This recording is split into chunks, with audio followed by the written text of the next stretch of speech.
जालना या ठिकाणी गेल्या 24 दिवसापासून म्हणजे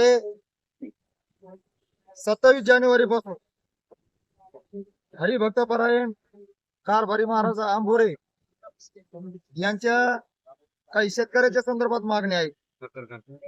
आणि जो जालना सहकारी साखर कारखाना आहे हा कारखाना चालू झाला पाहिजे अशी त्यांची मुख्य मागणी आहे.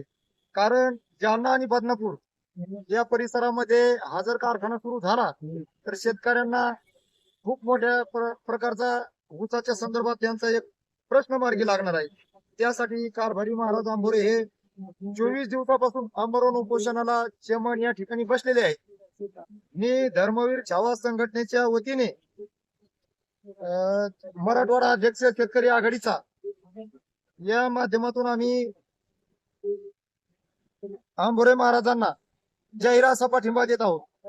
कारण 24 दिवस उपोषण करणं एवढं सोपं नाही.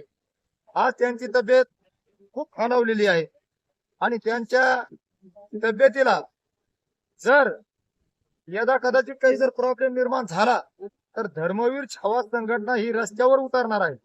म्हणून मी शासन आणि प्रशासन दोघांनाही या माध्यमातून सांगत आहे, लवकरात लवकर येत्या 2 दिवसात आंबोरे महाराजाच्या ज्या काय मागण्या असतील त्या मागणीची दखल घेऊन तात्काळ अंमलबजावणी करण्यात आली पाहिजे.